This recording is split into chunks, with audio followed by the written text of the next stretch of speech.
nessa época? Não, né? Não, já... Depois o Mônica pode passar aí um contato aí sobre isso.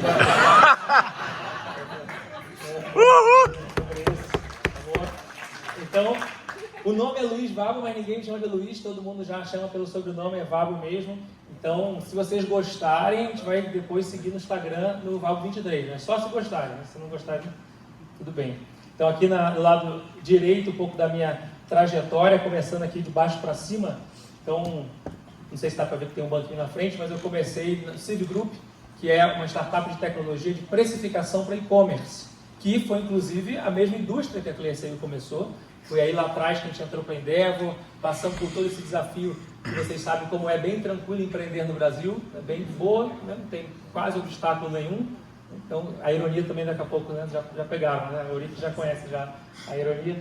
Então, todo aquele desafio de achar um problema, achar um cliente, achar uma solução e efetivamente empreender, o dinheiro quase acaba, e aí recebe investimento, cresce e tal, toca o time. Foi aí que a gente virou Endeavor, foi aí que a gente conheceu o trabalho de vocês. A gente vendeu o Civ Group para o nosso principal cliente na época. Imagino que vocês também tenham contato com eles lá, não sei se ainda é cliente de vocês, ou depois vocês podem me atualizar, que é a loja americana, B2W, ainda é cliente. Boa, então também tive a oportunidade de vender a nossa startup para a B2W, e eu trabalhei 2 anos lá, mas não foi na área de contabilidade. Não foi na auditoria também, então foi tranquilo. Mas foi uma experiência muito bacana também de sair do ambiente de startup e ir para o ambiente de grande corporação. E logo depois terminou meu contrato na Lojas Americanas, e aí os nossos investidores da Civ fundaram a Stone, vocês conhecem também, maquininha, está dentro desse ambiente também de fintech, fraude e tudo mais, e aí a Stone, aí eu fui já, então migrei do meu papel de gestão, negócios, e fui para o ambiente de pessoas, fui tocar área de gente lá da Stone, um desafio incrível também. Vocês vivem em ambiente de alto crescimento, sabem como é esse desafio, só para dar uma dimensão na época. Nessa época eu voltei para o grupo lá, e aí a gente tinha que contratar 300 pessoas por mês, esse era o plano ali, abrir um escritório a cada 2 dias, então dia sim, dia não, estava abrindo um escritório no interior do Brasil, e em 15 meses abrimos o capital lá na Nasdaq. Sei que vocês passaram recentemente também por esse desafio de abertura de capital, bem tranquilo, né? Bem light, bem de boaça, não muda quase nada, ou tudo, ou não, então a gente sabe que são estágios, né? Abrir o capital é um meio, abrir o capital não é o fim. É mais um passo dentro da estratégia para continuar gerando valor para o cliente. O que importa mesmo é gerar valor para o cliente e para o time. Isso é o que realmente importa. Abrir capital, fazer um caminho para a equipe lá é meio para a gente alcançar esse objetivo macro. Então também tivemos a oportunidade, foi a primeira empresa brasileira a abrir capital lá na Nasdaq. Tecnicamente foi a segunda, porque a Arco Educação tinha aberto uma semana antes, né? Então, empate técnico ali. Já tinham outras empresas brasileiras que abriram na outra bolsa de Nova York, mas na Nasdaq foi uma das primeiras. Então também é um desafio incrível. Só que em paralelo eu sempre estive em sala de aula. Então, primeiro na PUC do Rio, depois mudei para São Paulo, de aula no INSPER, e mais recentemente, como o Pedro comentou, fiz parte do time que fundou a primeira universidade brasileira voltada a formar empreendedores, donos e donas de negócios, e que é a Link. E então, resumidamente, se eu for me apresentar, eu digo que eu sou engenheiro de formação, sou professor por vocação, sou empreendedor por missão. E sou fã da ClearSale também, com convicção. Bom quando você tem um chefe de torcida, né? Que aí puxa a palma, puxa a grita, né? Tá sempre... importante. Aqui desse lado, o que eu faço atualmente, e tenho a oportunidade de estar junto com o Léo, junto com o Pedro, junto com a Lu, aqui no nosso comitê de pessoas da Clear, tem algumas outras empresas, tem livros, por aí vai. Só para terminar a introdução, tem aqui também uma informação sobre a minha vida pessoal. Até o ano passado eu era pai estagiário, né? Aí esse ano passado fui efetivado, virei pai júnior agora. Então fiz 1 ano, minha filha, semana passada. Então não sei quem é que é pai e mãe aqui, pai e mãe. Legal, boa. Então mais ou menos aqui 83% da turma, com pai e mãe. Então eu calculei rápido. E aí a conclusão é que depois de 12 meses sendo pai, posso dizer para vocês que eu super entendo quem não quer ser pai e mãe. Super entendo. Duro, difícil, né? Complexo. Por outro lado, por mais que eu entenda, por outro lado, o que eu posso dizer para vocês, ser pai é a segunda experiência mais extraordinária humana nesse planeta. Obrigado, fiz essa pausa dramática, né, para poder vocês perguntarem interativo, né? Interativo. Então, qual é a primeira? Então, se ser pai é a segunda, logo a primeira é... ser mãe, com certeza, sem dúvida alguma. Como nessa vida eu não vou ter essa oportunidade, né, de ser mãe, quem sabe na próxima vida, nessa não vai dar, então já estou no auge. Sem dúvida, nós falando aqui de liderança, então eu queria terminar essa introdução dizendo isso, que é o meu maior desafio de liderança, minha filha, de 12 meses. E também a minha maior professora de People Skills, que é o tema do nosso encontro agora, da nossa conversa agora. Beleza? Combinado? Então, se tiverem qualquer curiosidade, usa chat para mim. Quem já usou alguma vez na vida ChatGPT? Beleza, tá bom? Quem que já usou ou usa o ChatGPT na versão paga do ChatGPT? Beleza? E quem que usa nessa versão do ChatGPT paga, prompt com mais de 400 palavras? Acho que é. Beleza, tá bom? Então, iniciando esse tema da inteligência artificial, tenho certeza que é o que está na moda, né? Inteligência artificial é um tema importante. Até 3 anos atrás era o metaverso, aí 5 anos atrás era uma outra coisa, daqui a pouco vem o Elon Musk para botar um chip na nossa cabeça. Então, sem dúvida, a gente entende que a inteligência artificial traz alguns desafios interessantes, traz algumas ajudas, alguns apoios. E aí, alguns dados para vocês, eu sei também que vocês gostam muito de dados, de informações, trouxe algumas pesquisas aqui para os robôs asiáticos. Se já tem um robô, está perdendo emprego. Imagina nós, coitados, seres humanos, que estamos aqui. Mais do que isso, essa empresa aqui, já viram essa empresa? Trocou o CEO por essa robô. O CEO, então, Mônaco, preste cuidado, Mônaco. Já fica atento aí que se chama Tang Yu. Tang Yu é essa moça aqui, que é a robô, e é a CEO desta empresa chamada NetDragons. Depois tem mais informações sobre isso. Então, a primeira pergunta já, nesse contexto que eu queria fazer para vocês, é essa daqui, ó. Afinal, então, dito isso, o ChatGPT, a robótica, a inteligência artificial, vai destruir os empregos? Sim ou não? Alguns Ouvi um depende, ouvi alguns e não, certo? Sim e não. A gente sabe que o robô, a inteligência artificial, vai ser muito mais produtiva do que um ser humano sozinho.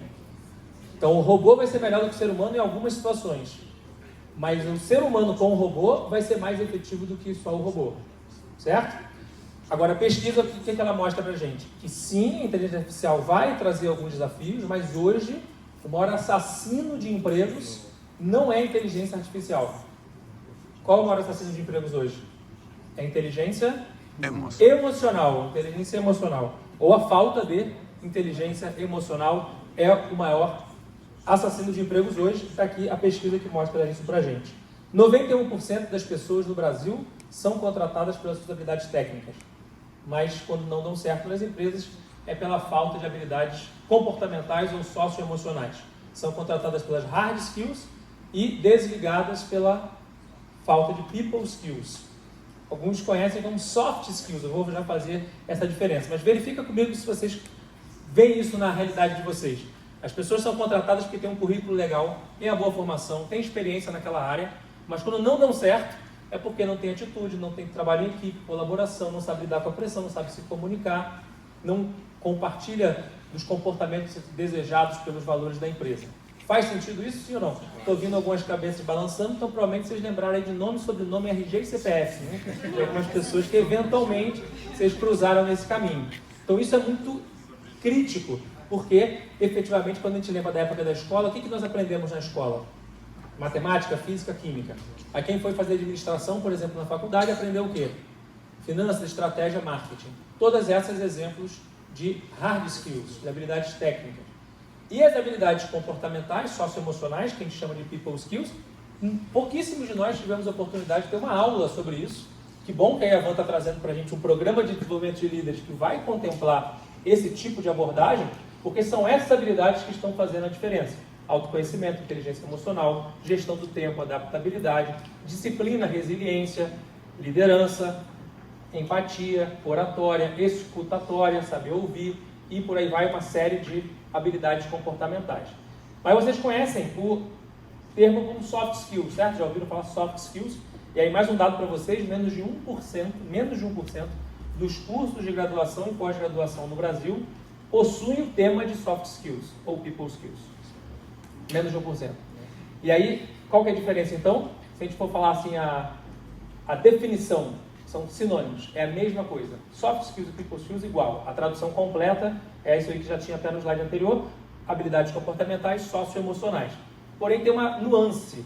Quando a gente pensa que a hard skill é a tradução de hard, skills, habilidade. Hard, duro, difícil, rígido. São as habilidades técnicas. E eu não estou dizendo que a habilidade técnica não é importante. Pelo contrário, é muito importante a habilidade técnica. Tanto é que no programa tem uma parte super técnica. A questão é, será que é mais importante do que as people skills? Do que as soft skills? Essa é a reflexão. Talvez seja igualmente importante. Quando a gente chama hard skill de habilidade técnica de hard, a base da hard skill é a razão. Em compensação, a base das soft skills é o quê? O outro lado do nosso cérebro do ser humano, a emoção. E aí o que eu estou dizendo? Estou dizendo que a emoção é algo mole, macio, suave. E aí eu pergunto para vocês, é mole? É macio? É suave lidar com a emoção? Lidar com depressão, estresse, ansiedade, burnout, aquele esgotamento físico, mental? Sim ou não? Não. Então eu estou mandando uma mensagem para o meu cérebro de que algo que não é macio é macio. E então o que eu estou fazendo? Eu estou subestimando, eu estou suprimindo a emoção. Em conclusão, as soft skills, de soft não tem nada. Por isso que a gente prefere não chamar de soft skills, prefere chamar de people skills. Habilidades pessoais, habilidades humanas, principalmente aquelas que vão fazer frente aos robôs. Inclusive, quando eu chamo de habilidades pessoais, ajuda a diferenciar as habilidades intrapessoais, eu comigo mesmo, e interpessoais, eu com os demais. Então, por isso que a gente acredita que faz mais sentido chamar de people skills. Mais alguns dados para vocês aqui. Inclusive, desculpa dar essa notícia para vocês aqui nesse momento, mas talvez vocês já tenham parado para pensar que metade de tudo que a gente aprendeu na época da faculdade, no primeiro semestre, não serviu para nada até o final da faculdade. Não é daqui a 10 anos, mas é até o final. Faz sentido? Lembra aquelas matérias maravilhosas que nós tivemos? E eu não sei vocês, mas eu tinha matéria que eu fazia a prova ali, eu entregava quando eu estava caminhando para sair da sala, eu já nem lembrava mais. Se eu tivesse que fazer a prova de novo, eu já não sabia fazer, tinha acabado de entregar a prova. E também, não sei vocês, mas essa semana foi mais uma que eu não usei a fórmula de Bhaskara. Não sei se aqui na clínica vocês estão precisando usar a fórmula de Bhaskara. E a reprodução dos fungos. Todo mundo precisou ali para calcular a fraude, evitar a fraude no mercado brasileiro, conseguir saber, por exemplo, quais são as 5 fases da mitose. Quem que pode me dizer quais são? Vamos lá, valendo agora um prêmio. 5 fases da mitose. Ó. Fala mais alto. Prófase, vai. Metáfase. Hã? Hã? Anáfase. Telófase. Uma salva de palmas para ele. Muito bom. Só tem um detalhe. São 5 fases, né? E você falou 4. Então faltou uma. Mas tá valendo. Vamos dar um presente para ele, Daniel. Vamos dar o meu livro de presente, que é as 5 fases da mitose. É o livro. Não é não. Depois a gente vai chegar a ideia, vai levar para você. Faltou só a prometáfase. É prófase, prometáfase, metáfase, anáfase e telófase. Muito bem, é a primeira pessoa na história das minhas palestras que soube falar.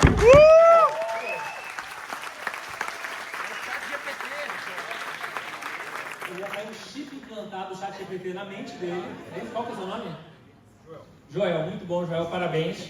Agora, para quem serve isso? Para ganhar um presente na palestra. É a única coisa. Tá vendo? Só que todos nós estamos horas sobre isso. Aqui, meu Deus, e agora? O mundo vai acabar? Só que na prática a gente sabe que não é bem assim. A gente sabe que essa é uma mensagem positiva. Porque é muito difícil eu conseguir prever o que vai ser inventado. Mas, como diz Ray Dalio, um dos maiores investidores, para quem conhece, tem o livro dele Princípios, junto com Warren Buffett e Ray Dalio são os 2 maiores investidores americanos. Ele diz o seguinte: toda vez em que a gente olha para o futuro e tem uma incerteza sobre o futuro, vamos olhar para o passado. Porque o passado, ele não se repete, mas ele rima, né? Ele traz ali algumas intuições, alguns padrões que a gente pode pensar para o futuro. Então, um exercício tão dado que é interativo, vamos lá. Me contem que profissões que não existiam há 10 anos e hoje existem, são profissões que pessoas trabalham, fazem parte da economia e que são impactantes na nossa sociedade. Influencers, o que mais? Fala mais alto.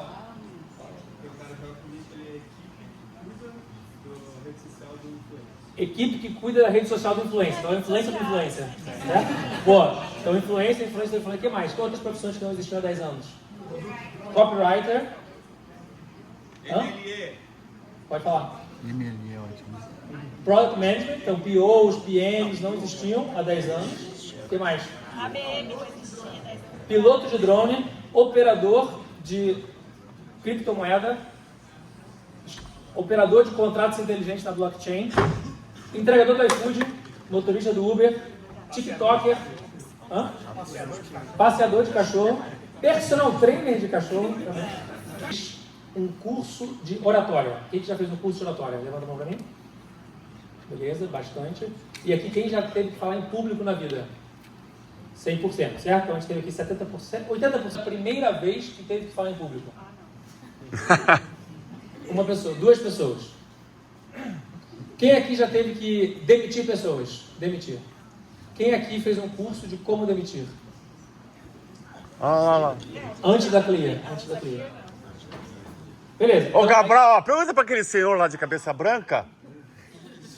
Aonde que ele fez o curso? E por aí vai. Ou seja, a gente verifica que essas habilidades... Quem já fez o curso de liderança? Vamos lá, liderança. Quem já fez o curso de liderança? Agora, quem já fez um curso de como ser líder? Ou melhor, de como ser liderado? Oratória, a maioria já fez. Agora, escutatória. Quem fez esse curso? Saber ouvir. 1 pessoa, 2, 3 pessoas. 4 pessoas. Então, repara, habilidades cruciais que a maior parte das vezes a gente é liderado, assim como a gente é líder. A gente tem que saber ouvir, assim como a gente tem que saber falar. A gente tem que saber contratar, tem que saber desligar. Faz parte da vida. E, muitas vezes, a gente não tem essa informação antes da primeira vez. Então, a gente acredita muito que não precisa ser assim. Dá para tentar fazer no formato e nunca é tarde para a gente continuar aprendendo. Então, mais um dado para vocês aqui, a professora Marcel Borré fala aqui. Quantas carreiras vocês vão ter na vida de vocês? Quantas carreiras? Vocês vão ter, pela idade média aqui que eu estou vendo, vocês vão ter mais uns 80 anos de vida útil, né? Mais ou menos. Já nasceu a criança que vai viver até 150 anos, até 200. Talvez minha filha esteja ali, na geração dela, vai ter 200 anos com saúde e com qualidade de vida. É verdade. 4 a 8 carreiras é a estimativa que nós teremos na nossa vida.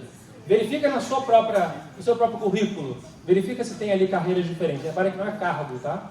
Não é cargo, supervisor, coordenador, gerente, diretor, presidente. Não é isso. É carreira.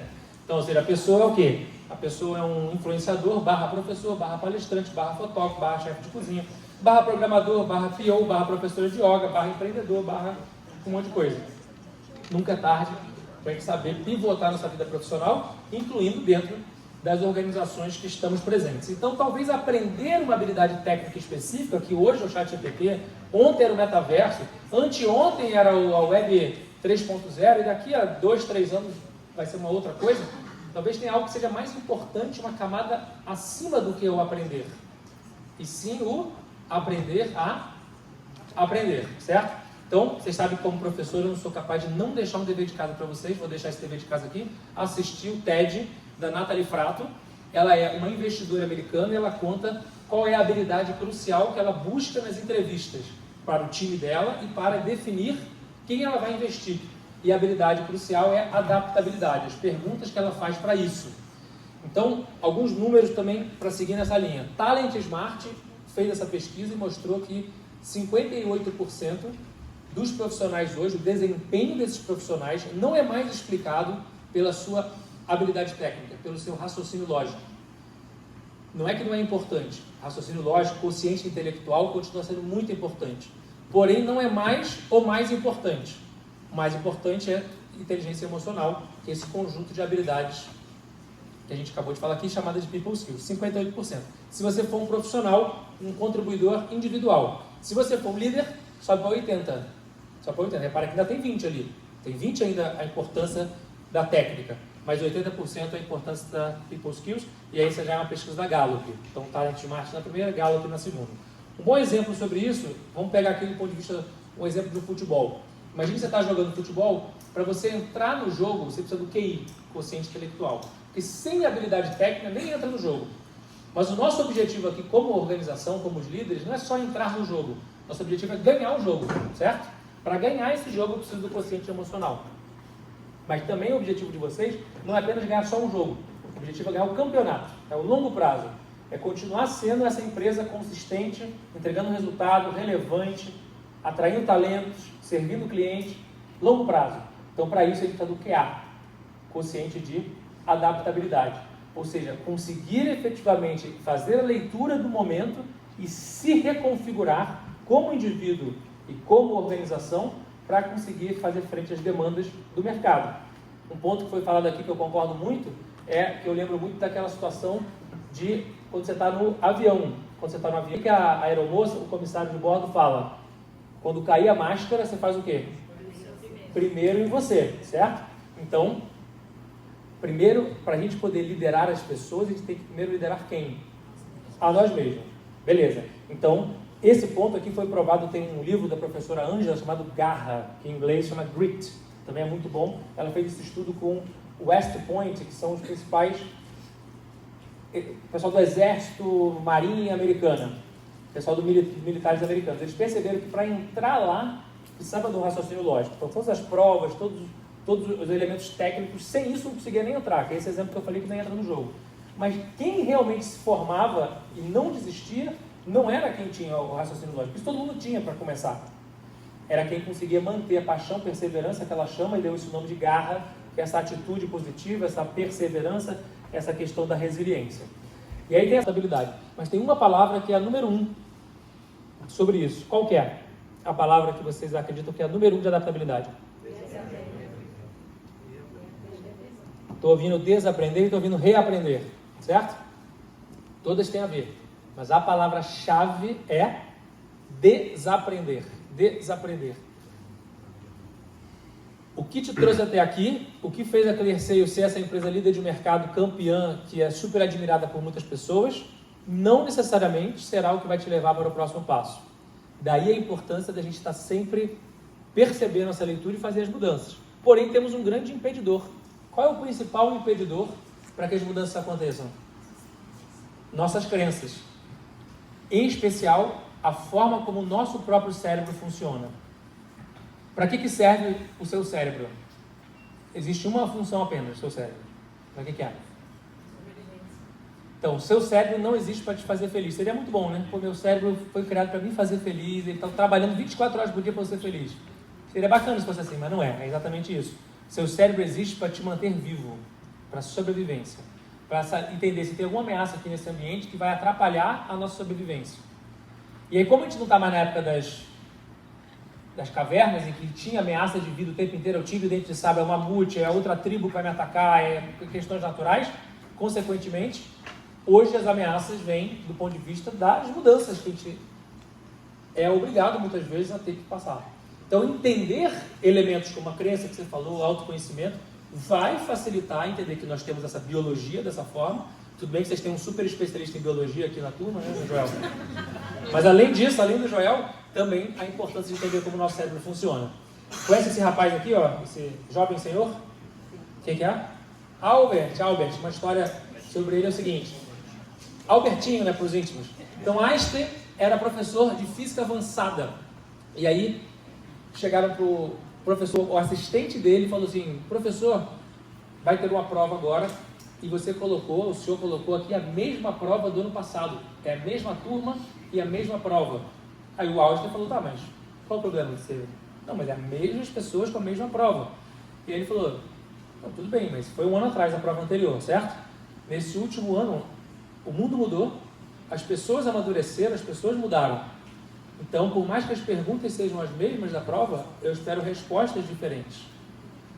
Então, se eu perguntar para vocês, as perguntas de como vocês, como líderes, deveriam fazer para conseguir atrair os melhores talentos, para engajar o time, para desenvolver a equipe, para inspirar, para orientar as pessoas, que é a definição que a Van trouxe para vocês, essas são as perguntas. Mas quem está aqui há 5, 6, 10, 15 anos de Clearseio, provavelmente vai perceber que as respostas há 15 anos, há 10 anos, há 5 anos eram uma resposta. Eram outras respostas do que hoje serão, e provavelmente daqui a 5, 10 anos serão outras respostas. Infelizmente, não vai dar para a gente dar a mesma resposta na forma de fazer as coisas. A gente vai precisar entender o que a gente mantém, que é imutável, os valores da cultura, e o que a gente vai ter que mudar a forma de fazer. Esse ex-marido ex-marido de Gisele Bündchen, certo? Tom Brady.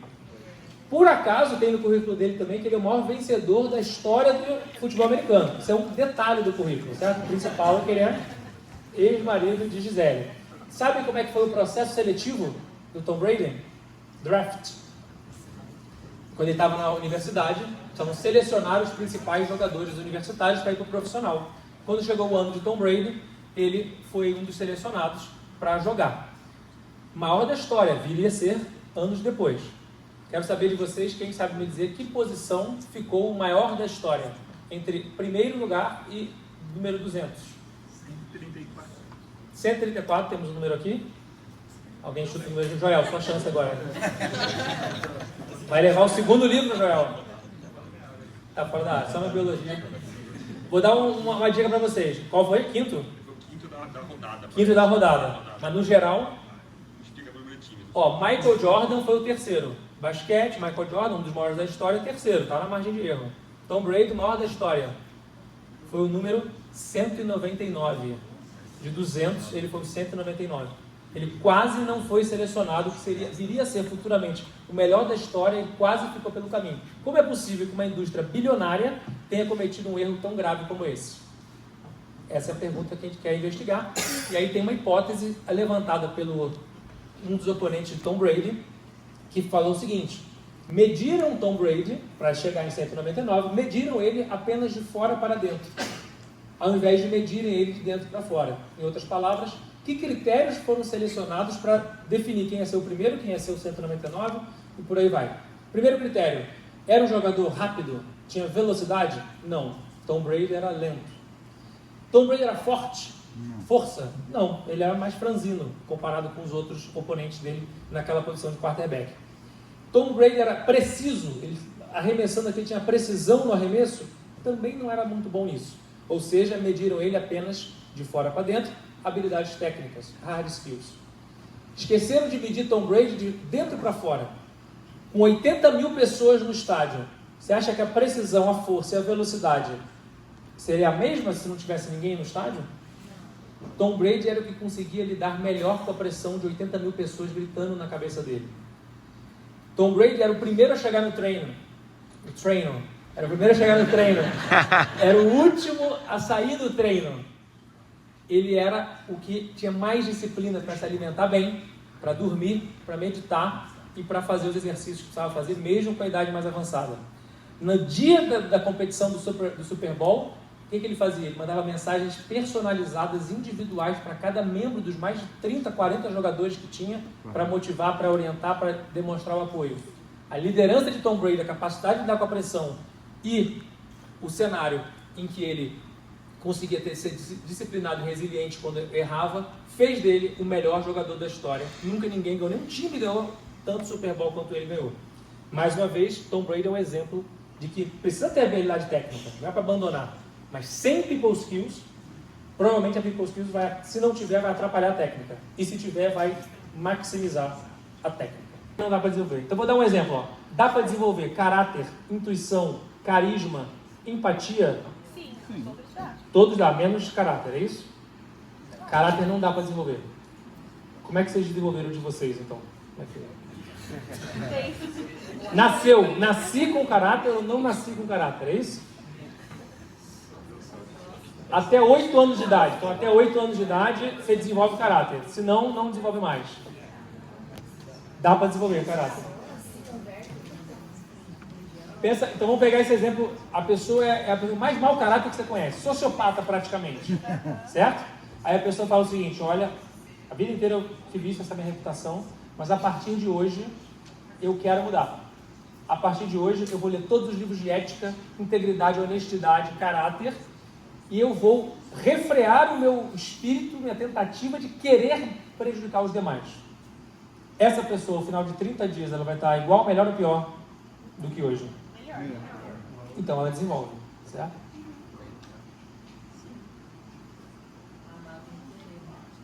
Tem que querer. Não concordo, não concordo. Aliás, deixa eu só fazer um parêntese que eu acho que é importante a gente falar. Eu comentei com vocês que eu tenho a vocação de ser professor, eu amo essa profissão, mas eu tenho uma crença muito forte como professor e eu queria compartilhar isso com vocês aqui. Já tive a oportunidade de ter alunos de graduação, de pós-graduação, educação executiva, ensino médio, mestrado, todos esses elementos. E essa crença que eu tenho como professor é a seguinte: eu não sou capaz de ensinar nada a ninguém. Todas as iniciativas que eu tenho de educação, eu começo deixando isso muito claro para os meus alunos. E hoje, como eu tenho a honra de ter vocês como meus alunos, eu queria reforçar isso também. Eu não vim aqui para ensinar nada a vocês. Eu vim aqui para criar um ambiente para que vocês aprendam. Então muda a figura quando eu digo que o objetivo é o professor ensinar. Logo, o protagonismo está no professor. O objetivo são os alunos aprenderem. O protagonismo está nos alunos. Então o máximo que eu consigo fazer é levar vocês até a porta. Mas quem tem que entrar são vocês. Então eu posso trazer conteúdo, posso trazer pesquisa, posso provocar algumas reflexões, posso sugerir ferramentas, posso triangular as experiências de vocês, mas no final do dia cabe a vocês verem. Isso faz sentido? Concordo, discordo, vou pesquisar mais, não, vou implementar na minha vida, na minha carreira, no meu time, na minha empresa. Então eu acredito muito nisso. Por que eu quis falar isso? Porque isso também, você pode trocar a palavra professor pela palavra líder. Certo? Nós, como líderes, temos um certo caminho, um papel em termos de motivação, para motivar o time, para orientar, para inspirar. Mas também o nosso papel de empoderar o nosso liderado para que o liderado ou a liderada possa, então, tomar a decisão. Então, voltando para o caráter, aprendendo e que faz sentido e aplicando na minha vida. Nesse caso especificamente, quem está dizendo é a professora Carol Dweck, que traz para a gente o conceito de mentalidade de crescimento. Já ouviram falar desse conceito? Mentalidade de crescimento? Então fica aqui também o dever de casa. Essa é a professora Carol Dweck de Stanford, que traz para a gente exatamente esse ponto. A resposta é sim, absolutamente todas as habilidades na vida são possíveis de serem desenvolvidas. Isso quer dizer que você vai ser a melhor do mundo em tudo que você quiser, se propuser a fazer? Não necessariamente, provavelmente não. Mas sim, se você quiser subir 1, 2, 3, 4 degraus, inclusive em algumas situações que são mais críticas, como esse exemplo que a gente falou aqui do caráter, ética e honestidade, é possível, mas para isso você tem que querer. Não dá para você desenvolver people skills se você não quiser. Eu não quero aprender. Legal, não vai aprender mesmo. E além disso, agora não, eu quero, mas eu acredito que eu não sou capaz. Então não adianta só querer. Você tem que querer e tem que acreditar que é capaz. Só que aí vem o pessoal lá pessoal da coach das 5 da manhã, acorda cedo, toma banho frio, aponta para o espelho e fala, eu vou conseguir. E aí pronto, não faz mais nada depois das outras 24 horas do dia. Também não adianta, certo? Eu adoro 5 da manhã, tomo banho frio também, não tem problema nenhum. Mas isso é o primeiro passo. Tem outros 850 passos depois disso. Então olha só acreditar não é suficiente para conseguir. Mas não acreditar é suficiente para não conseguir. Se eu não acredito, você tem razão, você não vai conseguir mesmo. Se você acreditar, aí você vai ter um caminho longo, mas dá para ser, dá para evoluir. Tem pessoas que eu dou um feedback que em 30 segundos a pessoa entende, compreende, internaliza e muda, melhora. Tem pessoas que vai precisar de 30 anos de terapia, naquele ponto específico. Mas dá para progredir, não é 30 anos, 0, 30 anos melhorou. É uma gradaçãozinha, uma evoluçãozinha. Então acreditem nisso. Dá para melhorar sim, você tem que querer, tem que acreditar e, claro, botar em prática. Né? A prática que vai determinar se a pessoa efetivamente conseguiu ou não, porque a gente sabe que treinamento não é garantia de conhecimento. E conhecimento não é garantia de resultado. Então nós estamos aqui num treinamento. Vocês vão participar do programa do de Líderes. Treinamento. Não necessariamente vocês vão conseguir traduzir, aliás, a gente gostaria o máximo possível que vocês consigam traduzir esse treinamento em conhecimento. E que esse conhecimento se traduza em resultados. Beleza? Caminhando então para a gente falar mais sobre liderança, a frase foi dita pelo professor Falcone. E o que ele quer dizer com isso? Entregar resultado com o time, ou seja, se você entregar resultado sozinho, não necessariamente você está no processo de liderança, e fazendo certo são 2 elementos, seguindo o método de gestão e observando os valores da cultura. E aí eu queria respeitosamente discordar do professor Falcone, super ícone da gestão brasileira, porque para mim essa não é a definição do líder, essa é a definição do gestor. E está claro para todos que gestão é uma coisa e liderança é outra. Está claro isso? Gestão de pessoas é uma habilidade técnica, liderança é uma people skill. Nem todo líder é gestor, nem todo gestor é líder, mas seria muito bom que todos os gestores fossem líderes, bons líderes. Você já é gestor, você tem a responsabilidade, tem a autoridade, tem o cargo, tem o rótulo, tem o carimbo. Então, eu te espero que você aproveite isso para também exercer o papel de liderança. Por outro lado, se você não tem esse cargo, essa responsabilidade formal, você pode liderar pelo exemplo, certo? A única forma de liderar pelo exemplo. Inspirando, orientando, motivando. Então, essa é uma reflexão que eu queria trazer para vocês. E aí, tem de forma consistente. E muitas das vezes a gente foca muito no talento. E aqui, interprete o talento como sendo tudo aquilo que contribui positivamente para o resultado. Enquanto que interfere, então, habilidades, talento, atitudes, cultura, tudo que é esforço, tudo que é genética, está tudo dentro do talento, nesse exemplo aqui. Já a interferência é tudo aquilo que atrapalha o resultado. Então, muitas vezes a gente foca só no que dá resultado, mas esquece de focar nesse outro lado da equação. Então, pensa comigo, uma pessoa que tem talento 9, ou seja, tem condições para entregar o resultado, nota 9, mas a interferência é 7. 9 menos 7, 2. Já uma pessoa menos talentosa, 7, talento 7, interferência 2. 7 menos 2, 5. Então, a pessoa menos talentosa, com menos condições para entregar resultado, eventualmente entrega mais resultado, porque a equação da interferência que inclui simplificar, comunicar de forma mais clara, que inclui remover as burocracias, que inclui a própria pessoa também não se auto-interferir para a busca dessa performance. E aí por isso que eu queria fazer essa distinção. Performance? Tem conflito, mas como são os conflitos no time de alta performance? Como são? Produtivos, exatamente, são conflitos produtivos. É diferente do confronto. O conflito produtivo é aquele que a gente vai na bola, ao invés de ir na canela, certo? Já no time de baixa performance, a gente tem que pressionar as pessoas para concordarem comigo, para estarem em conformidade comigo. Então, muito cuidado com isso. Segundo lugar, como é a colaboração no time de alta performance? Existe colaboração? Existe colaboração. Então, existe uma motivação para que a gente possa colaborar. Já no time de baixa performance, as pessoas possuem agendas ocultas. Agendas ocultas. Se você tivesse que escolher uma única ferramenta, de todas as ferramentas que vocês possuem, para gerir pessoas, qual é a ferramenta mais importante do líder, do gestor? Qual é? Uma ferramenta só que vocês podem utilizar.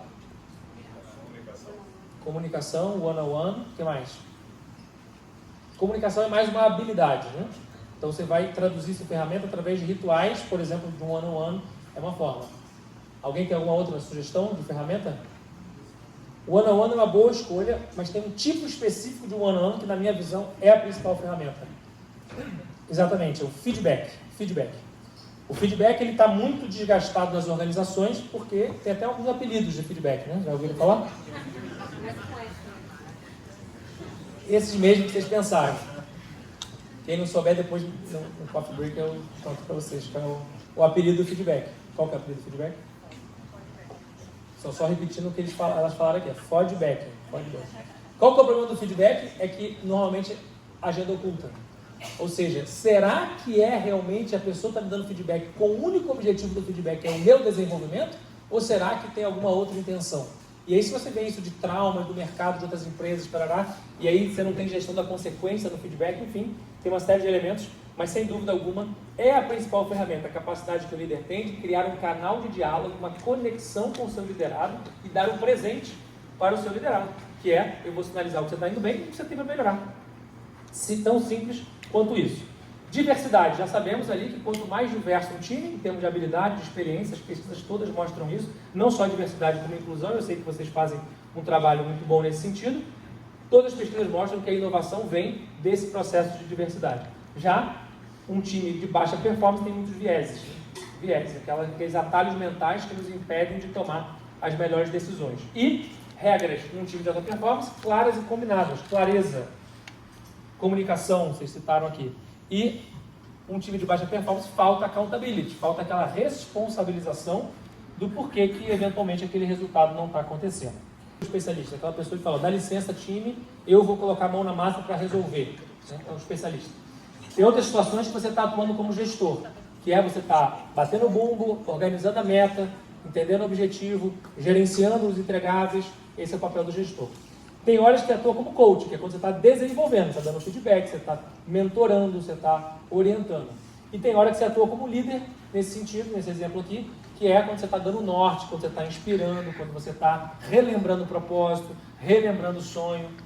Então, são 4 papéis que todos nós deveríamos nos ocupar no nosso dia a dia. Aí a pergunta para vocês, não precisam responder em voz alta, só para vocês refletirem, qual o percentual do tempo vocês estão dedicados para cada um desses papéis?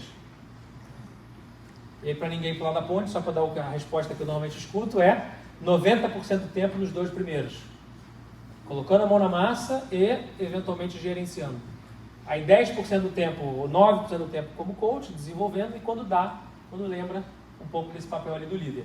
Isso faz parte, é a correria, é o dia a dia, mas reflitam sobre isso, porque quanto mais você se dedica para ser especialista e gestor, mais você está focado no presente. Quanto mais você se coloca como desenvolver o time e dar o norte para o time, a gente está focado no futuro. Então, saber equilibrar bem esses papéis é muito importante. Quem está atrás não consegue ler, eu vou ler para vocês, é falta de confiança, vindo de um processo de falta de vulnerabilidade.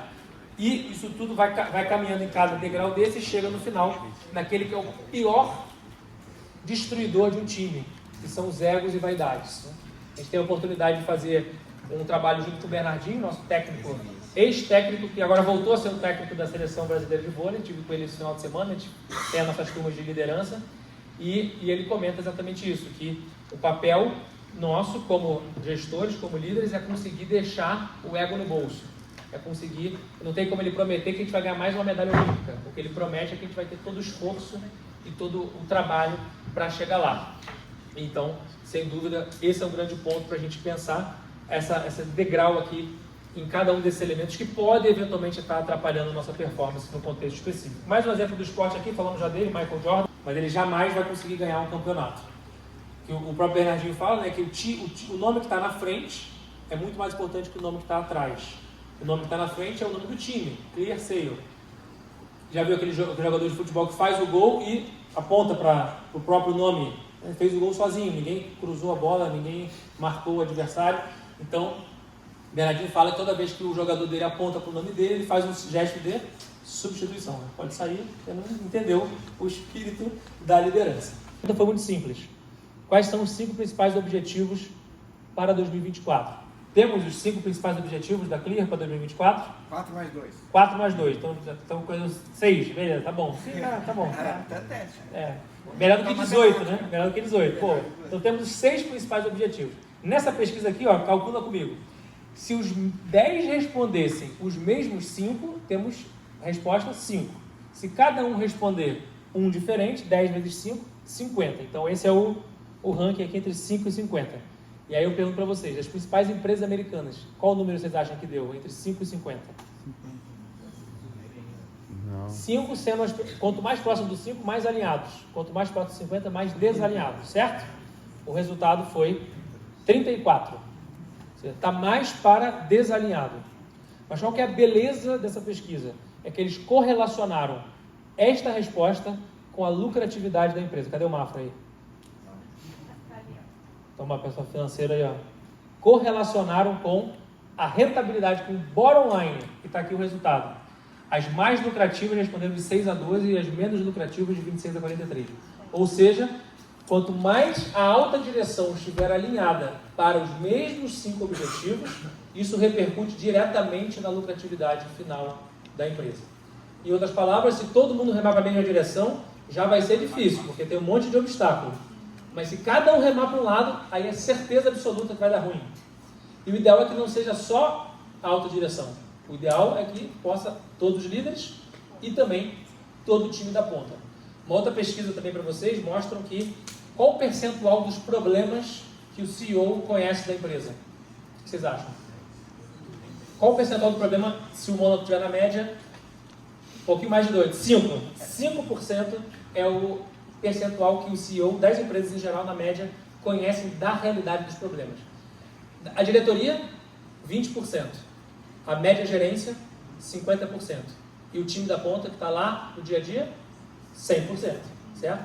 Então, como que a gente vai fazer para que o time que está lá na ponta possa ter a voz do cliente sendo levada para as melhores tomadas de decisão por parte da gestão? Então, 5, 20, 50 e 100%. Oi? Lá em cima que não vem para o time. Está aqui essa pesquisa aqui. Se eu sei qual é o objetivo, e eu estou sempre relembrando, porque vocês sabem que a educação está pela repetição. falamos uma vez aqui uma coisa. Nem tudo, uma quantidade enorme de slides aqui e tal, vocês vão memorizar. Vai ter algumas coisas que vocês vão lembrar, outras não. Vocês vão replicar para o time de vocês o que vocês viveram aqui esses 2 dias, quais foram os principais alinhamentos, quais são as novidades, quais são os próximos passos, 2024. Você precisa criar rituais e rotinas para que isso possa chegar a todos do time. Ah, mas eu falei uma vez, está falado. Não, você tem que falar uma vez, depois tem que falar a segunda vez, de preferência de uma forma criativa, de uma outra forma, quantas palavras, para você estar sempre relembrando, e aquilo vai fixando. Então é uma via de mão dupla. Tanto os problemas que estão na ponta poderem chegar na liderança, quanto os problemas que a liderança identificou e as diretrizes que a liderança tem que dar, criar rituais e rotinas para que isso possa ser desdobrado sempre, continuamente. Mudança. Ou seja, realmente faz parte da nossa vida dedicar para a mudança. E aí, queria compartilhar com vocês os 3 Cs da mudança. Por que que as pessoas mudam? Por que as pessoas mudam? Convicção, constrangimento ou conveniência.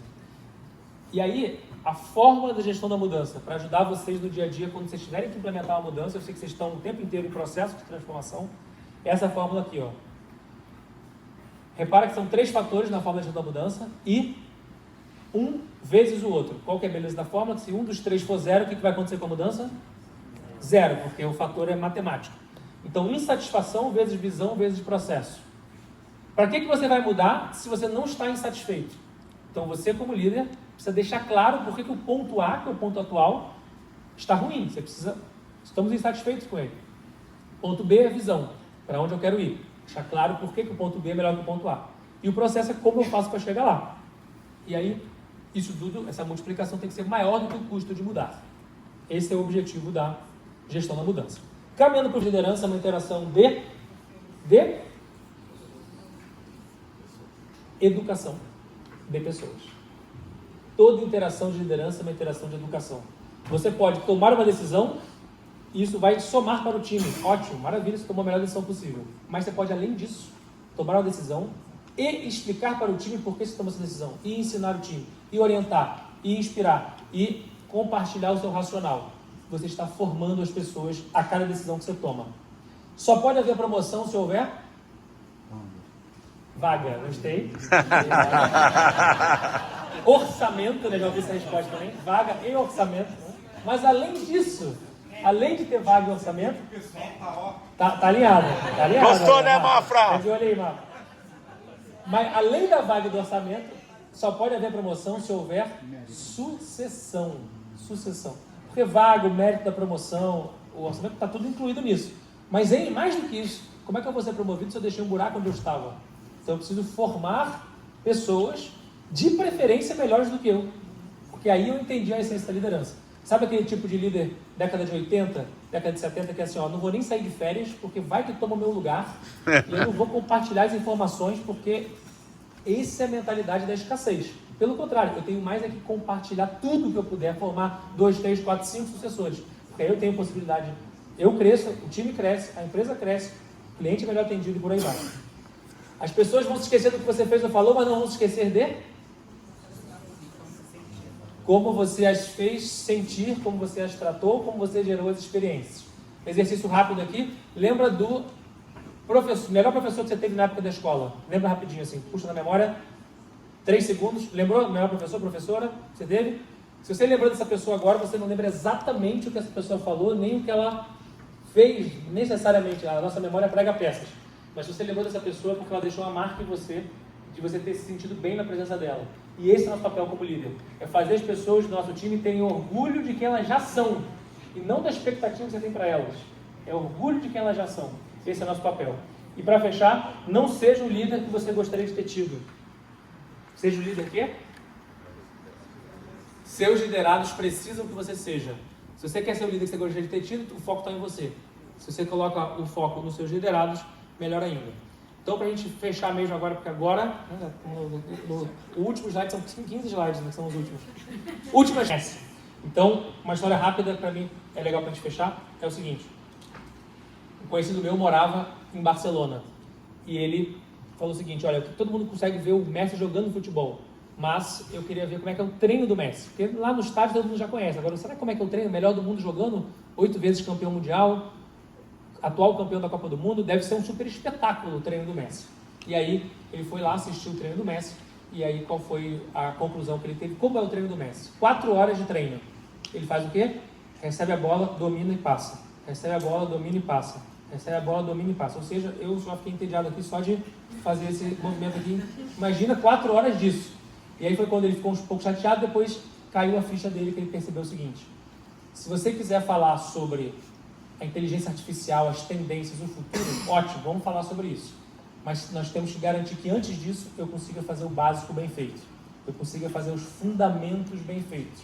Então o Messi só consegue ser o Messi, fazer gol de placa, drible, de chute no ângulo, porque ele dominou os fundamentos do futebol bem feito.